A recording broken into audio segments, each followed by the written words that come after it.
Back to school, back to National Bookstore.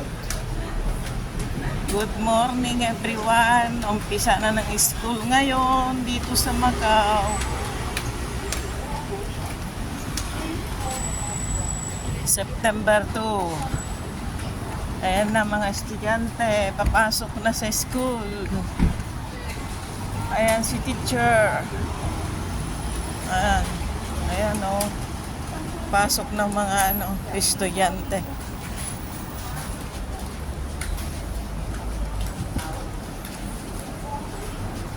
Ayan, pasok ng mga estudyante.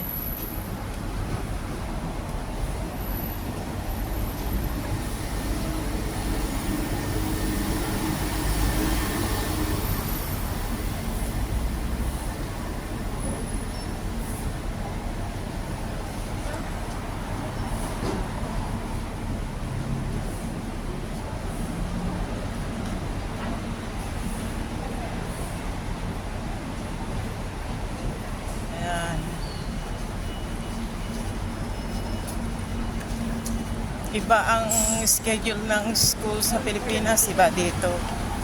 Dito naman September ang umpisa ng school. Sige na guys, papasok na ako. God bless sa atin lahat. Ito ang gate ng work ko.